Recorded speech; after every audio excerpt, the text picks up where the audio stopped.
अस्सलाम वालेकुम जी। अंबर की दुनिया, क्या हाल चाल आपके? ठीक ठाक हैं? अल्हम्दुलिल्लाह, मैं भी आपकी दुआओं से ठीक हूँ। तो आज की जो वीडियो लेके आई हूँ, मैं उनके लिए लेके आई हूँ कि जो देखें जी, मैं अब मुझे एहसास हो रहा है कि मेरी बहनों को कितनी फिक्र है। किस चीज की भला? ग्रे बालों की। जिनके बाल वाइट हो चुके हैं उनको बहुत फिक्र है। मैंने व्यूज देख के तो मुझे अंदाजा हो गया। चले, हमारी बात तो और है।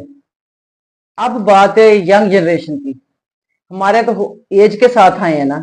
अब जो यंग जनरेशन है, अभी जिनके आना शुरू हो गए बाल, तो उनकी मुझे बहुत फिक्र लगी है। मैंने कहा कि देखिए, हम जैसे बर्दाश्त नहीं कर सकते वाइट बालों को, तो वो बच्चों का क्या बन रहा होगा, वो क्या कर रहे होंगे जिनके बाल यंग एज में वाइट हो गए हैं।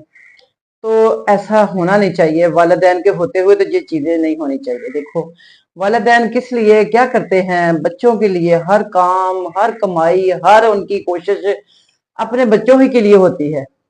तो फिर बच्चों की अगर हम सेहत का ना ख्याल रखें, तो फिर इन चीजों को क्या करना है? ये चीजें हम ढेरों बड़े बड़े बंगले बना लेते हैं, गाड़ियां बना लेते हैं, बहुत अच्छी पढ़ाई दे देते हैं बच्चों को, मगर उनकी सेहत जो है ना, वो नहीं साथ दे रही होती। सेहत से पता चलता है कि जब बच्चा कोई इतना वेल सेटल नहीं है। तो मैं अपनी बहनों को ये साथ दिला रही हूँ, आप सब कुछ दे रही हैं, बहुत अच्छा कर रही हैं, मगर उनकी ब्यूटी का, उनकी सेहत का, उनके साथ माशरे के साथ कॉन्फिडेंस के साथ चलना है, चलने का, ये आपने चीजें भी साथ देनी उनको। एक अच्छे घराने से पता चले कि इसकी केयर है घर में, इसकी कोई जरूरत, इसकी कोई घर में वैल्यू है। तो मैं आप लोगों को इतना कुछ कह गई हूँ, वो इसलिए कि आप लोगों के दिल में अपने बच्चों के लिए और मोहब्बत पैदा हो, जैसे कि आप पहले तो करते ही हैं। इसके लिए और मजीद मोहब्बत करें। वो किस लिए? कि उनके सर के बाल वाइट नहीं होने चाहिए एज से पहले। बहुत बुरे लगते हैं और बहुत बच्चे बहुत गिल्टी फील करते हैं, और उनका बहुत बार मजाक उड़ाया जाता है। आपस में लड़के हो या लड़कियों, उसका मजाक भी उड़ाते हैं। ठीक है, तो आज के बाद ऐसा नहीं होना चाहिए। जो मैं आपको टोटका देने वाली हूँ ना, यानी कि जो आज मैं रेमेडी लेके आई हूँ, जो टिप लेके आई हूँ, अगर आपने इस पे सिर्फ 3 महीने, ये 3 महीने का कोर्स है, अगर आपने कर लिया, तो ये चीजें आपको देखने को नहीं मिलेंगी, सुनने को नहीं मिलेंगी, कहने वाले को भी मुंह बंद हो जाएंगे। ठीक है, तो मैं आज लेके आई हूँ, मैं दिखाती हूँ मेरी बहनों के लिए कि आपने अपने बच्चों के लिए क्या करना है। अपने बच्चों के लिए आपने करना है, ये देखिए जी, आपने ये तो सैर पे भी करते हैं, पहले इसका बताती हूँ। ये है आंवला। आंवला का खाया तो बड़ों का कहा, कहते बाद में पता चलता है। आंवले खाते तो हम पहले हैं, मगर इसकी हमें ना वैल्यू का नहीं पता। वैल्यू अब हमें जैसे जैसे अवेयरनेस आ रही है कि हम चीजें जैसे कुदरती चीजों की तरफ आ रहे हैं, नेचुरल चीजों की तरफ आ रहे हैं, तो हमें अंदाजा हो रहा है कि इन चीजों में कितना फायदा था, हम क्यों इससे दूर रहे। तो अल्हम्दुलिल्लाह, हमें कहते हैं देर आए दुरुस्त आए। हमारी तो बीत गई है, मगर जो हमारी आने वाली नस्ल है, वो एक शान के साथ, एक मान के साथ जिए, और एक अच्छी पर्सनैलिटी के साथ दुनिया में माशरे के साथ चले। ठीक हो गया? तो ये है जी आंवला। आंवले का ये है मुरब्बा। मुरब्बा है, आपने आंवले का मुरब्बा अपने बच्चों को देखें, अगर वो मीठा खा लेते हैं शौक से, तो आपने इसका क्या करना है? आपने ये मुरब्बा, ये तो बाजार का है ना, ये चीनी का बना हुआ। आपको किस में बनाना है? आपने इसको बनाना है गुड़ में। आंवला लेके आना आपने, ला के उसको हल्का सा बॉईल कर लेना है। उसमें हल्का हल्का फोक के साथ टक लगा लेने अंदर उसके। उसके बाद आपने शीरा बना के शीरे के अंदर डाल लेने हैं। उसको कोई 5-7 बॉयल दे के देखना, थोड़ा सा सॉफ्ट हो गया अगर, तो उसको सॉफ्ट होने के बाद आप नीचे उतार के रख दें।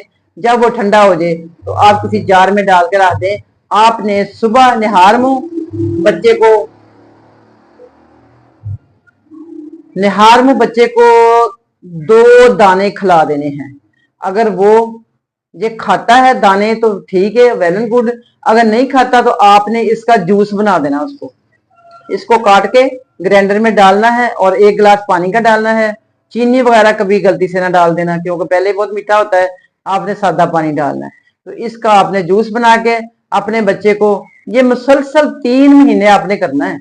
ये नहीं कि आज खाया तो 1 हफ्ते बाद, 15 दिन बाद, महीने बाद कहें जी हमारे तो बच्चे के बाल ब्लैक होना शुरू ही नहीं हुए। तो इंशाअल्लाह जो उनके सर के बाल वाइट हो चुके हैं वो भी ब्लैक होना शुरू हो जाएंगे, और आइंदा जो आएंगे वो भी ब्लैक आएंगे। ठीक हो गया। तो इसके साथ अगर आप हरीड़ भी साथ दे देते हैं तो बच्चे बेचारे पढ़ते हैं, बहुत उनके कंधों पे बोझ होता है पढ़ाई का। तो आपने साथ इसका मुरब्बा रात को सोते वक्त उनको दूध के साथ अगर दे देती हैं तो एक तो उनको कॉन्स्टिपेशन नहीं होगी। बच्चे आपको पता है अक्सर नर्वस हो जाते हैं, पढ़ते वक्त नर्वस हो जाते हैं। वो क्यों हो जाते हैं कि उनमें इतनी कैपेसिटी नहीं होती, उनके असाब कमजोर होते हैं, और ये करता है असाबों को मजबूत, कब्जी दूर कर देता है बच्चों की, और बच्चे फ्रेश हो जाते हैं। जैसे आप देख रहे हैं कॉन्फिडेंस से आपकी दूर हो जाएगी, कब्ज दूर हो जाएगी, तो इंशाल्लाह बच्चे इतने हशाश मिजाज रहेंगे, उनका चिड़चिड़ापन भी दूर हो जाएगा, उनकी सेहत भी अच्छी हो जाएगी, और उनके असाब में भी ताकत आ जाएगी इंशाल्लाह। ये आज की मेरी वीडियो इस मौजू पे मैंने इसलिए बनाई है कि हम बहनें आपस में तो बहुत सारा यानी कि अपना करते हैं डिस्कस, तो कभी बच्चों को भी डिस्कस किया करें आप। तो ये पढ़ने वाले बच्चे जो ये उनके लिए है, बहुत कब्जी दूर कर देता है बच्चों की, और बच्चे फ्रेश हो जाते हैं। जैसे आप देख रहे हैं कॉन्फिडेंस से आपकी दूर हो जाएगी, कब्ज दूर हो जाएगी, तो इंशाल्लाह बच्चे इतने हशाश मिजाज रहेंगे, उनका चिड़चिड़ापन भी दूर हो जाएगा, उनकी सेहत भी अच्छी हो जाएगी, और उनके असाब में भी ताकत आ जाएगी इंशाल्लाह। ये आज की मेरी वीडियो इस मौजू पे मैंने इसलिए बनाई है कि हम बहनें आपस में तो बहुत सारा यानी कि अपना करते हैं डिस्कस, तो कभी बच्चों को भी डिस्कस किया करें आप। तो ये पढ़ने वाले बच्चे जो ये उनके लिए है। इसके बाद मैं दूसरी ऑप्शन आपको देती हूँ, अगर आपके बच्चे ये दोनों चीजें नहीं लाइक करते, यानी कि मुरब्बा नहीं खाते, मीठा नहीं खाते, तो आपने इनको सूखे हुए को लेके उनको कर लेना है, सुखा लेना है। सुखाने के बाद आपने उनका बना लेना है पाउडर। पाउडर बनाने के बाद आपने अगर वो वैसे ना खाएं तो उनको कैप्सूल की शक्ल में आप 2 कैप्सूल भर के, बड़े वाले के लेना, छोटे कैप्सूल थोड़े बड़े लेके 2 कैप्सूल भर के आप पानी के साथ उनको खिला दें, और इंशाल्लाह इंशाल्लाह आप उसको देखेंगी कि 1 महीना गुजरने के बाद ही ये आपका मसला हल। तो हमने कर दी है बहुत देर, तो हमारे बाल हो गए हैं वाइट। तो डोंट वरी, आप टेंशन ना लिया करें। आपने को मैंने जो बता दिया है ना, आपने देखना कि मैंने अब ये बालों की अपनी स्टिकिंग की है ना, तो ये मैं आज नोट कर लें आप कि मैंने ये रबीउल अव्वल के महीने में की है। मेरे मैक्सिमम 6 माह तो मुझे जरूरत ही नहीं पड़ेगी डाई की। ठीक हो गया। उसके बाद अगर मुझे डाई की जरूरत पड़ती है तो मैंने कहाँ पे लगानी है, सिर्फ मैंने रूट्स में लगानी है, मैंने पूरे बालों को नहीं लगानी। इसलिए मुझे क्या पड़ा कि मैं पूरे बालों का ऐसे काम का खर्चा उठाती फिरूं, और ऊपर से मैं इतने वो केमिकल वगैरह अपने सामने थोपूं। ठीक हो गया। तो ये आपने इसी तरह से किया करें। आप कोशिश किया करें कि आप इसको बाइंड अप रखें कि खाली मांग में लगा लिया, कोई पूरे जरूरी नहीं कि पूरे सर में लगाना, आगे आगे फ्रंट पे लगा लिया, और जो मांग आपकी नजर आ रही है वाइट, उस मांग में सिर्फ लगा लिया। ठीक है, पूरे सर को लगाने की जरूरत नहीं होती। तो आप, मैं देखती हूँ अक्सर मेरी बहन में देखती हूँ बेचारी इतनी खूबसूरत होती हैं, इतने अच्छे कपड़े पहने होते हैं, सब कुछ होता है, मगर उनके जब रूट्स वाइट नजर आ रहे होते हैं ना, और बतरंगे से बाल यानी 4-4 रंगों के, तो वो इतने बुरे लग रहे होते हैं कि उनकी सारी पर्सनैलिटी ही डल हो जाती है। और जो तो माशाल्लाह रिच लोग हैं, खाते पीते लोग, वो इन चीजों का बहुत ख्याल करते हैं। मैंने देखा है, या तो वो पूरे से ग्रे कर लेते हैं, वो उनकी पर्सनैलिटी पे इतने जच जाते हैं, तो या फिर वो अपने रूट्स को बिल्कुल भी ग्रे नहीं होने देते।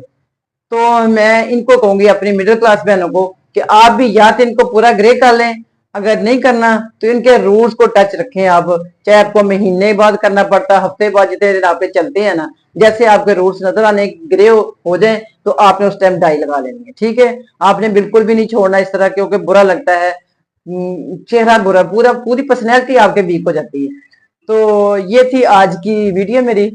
तो इंशाल्लाह उम्मीद करती हूँ आपको पसंद आएगी। आपने सब्सक्राइब भी करना है, आपने लाइक भी करना होता है, आपने व्यूज भी देने होते हैं। तो ये सारा कुछ मुझे लगता है कि अब काफी मुश्किल काम है। तो इसके लिए भी ये आपने अच्छी खुराक खानी है। उसके लिए मैं आपको बताऊंगी, वाइट होने की वजह और भी होती है, सर बाल वाइट होने की वजह एक और भी है। एक तो हम टेंशन बहुत लेते हैं, बच्चे हों या बड़े हों। दूसरा ये कि हमें खून की कमी होती है, जो कि हमारे दिमाग को पूरा ब्लड नहीं पहुंचता, चाहे बच्चे हों या बड़े हों। ठीक है, और तीसरा ये मैं आपको बताने लगी हूँ कि इसके लिए आपने क्या करना है। खून की कमी के लिए आपने तो फ्रूट ही खाना होता है, जाहिर सी बात है, फ्रूट से बढ़कर तो कोई खून की कमी पूरी नहीं कर सकता। उसके बाद दिमाग को खून पहुंचाने के लिए आपने क्या करना है कि अपने आप को कैसे गर्म करना है कि आपका दिमाग तक ब्लड पहुंच जाए। उसके लिए आपने एक तो खाने हैं अखरोट, एक दाना रोजाना का अखरोट का, चाहे बच्चा है चाहे बड़ा है, वो खा लें, ठीक है। दूसरा, आपको लगेगा आपका मैदा ठंडा हो गया है, काम नहीं इतना कर रहा, ब्लड को दिमाग को नहीं इतना पहुंच रहा, ठंडे पसीने आ रहे हैं, आपने थोड़े से चिनगोजे औखे सोखे आप जितनी भी मुश्किल से खरीद सकें, चाहे आपको थोड़ा सा कुछ सोने की चीज ही बेचनी पड़ जाए, बेच के आप एक पौ चिनगोजे ला के रख लें। मेरे तकरीबन 2 साल से एक पौ चिनगोजे पड़े हैं। तो मैं कितने खाती हूँ उसमें से, जब मुझे जरूरत महसूस होती है मैं तकरीबन चंद दाने, यानी कि मैं क्या कहूँ उसको, 10 से 12 दाने, बस मैं इतने खाती हूँ। यकीन माने मैं फुल गर्मियों में बेरोजाना नहीं, जब मुझे जरूरत महसूस होती है कि मुझे सर्कुलेशन पूरी ब्लड को नहीं पहुंच रही, ऑक्सीजन पूरी दिमाग को नहीं जा रही, तो फिर मैं वो खाती हूँ। तो खुदा गवाह है कि मेरा वो खाते खाते चंद मिनटों में मैं बिल्कुल रिलैक्स हो जाती हूँ, तो मुझे पूरी ऑक्सीजन और मेरे दिमाग को पूरा ब्लड पहुंच रहा होता है और मैं फ्रेश महसूस कर रही होती हूँ और मैं एक्टिव महसूस कर रही होती हूँ। तीसरा यह कि बच्चों को नतला ना होने दिया करें। आजकल सर्दियां आ रही हैं, उनको एक तो आप बना के दे एनर्जी बॉल जो आ रहे हैं आज मौसम आगे, अलसी वगैरह, भुने हुए चने, यानी कि सूखा धनिया लेके उसको भून के वो बीच में डालें उसके, ये सारी चीजें डाल के ना आपने जो भी दिमागी ताकत के लिए हैं उसकी आपने बच्चों को एनर्जी बॉल देने, सुबह का एक नाश्ते में बॉल खिला देना है, ठीक है। उसके अलावा भी आपने यही करना है कि उनको दूध का कप लाजमी दिया करें। अगर आपने एनर्जी बॉल खिलाया है तो आप उसको दूध का कप साथ थोड़ी देर बाद दें, ताकि उसके मैदे में गर्मी ना हो, हीट ना हो दिमागी, यानी कि मैदे में हीट ना हो। ठीक हो गया। तो ये चीजें मैंने आज बतानी थी कि मेरी बहनें अपनी केयर के साथ साथ अपने बच्चों की भी केयर करें, यही हमारा कुल सरमाया है और इन्हीं के लिए हम सारे भाग दौड़ करते हैं। तो अल्लाह इनको सुकून से, तंदुरुस्ती, हमारी आंखों की ठंडक, दिल का सुकून बना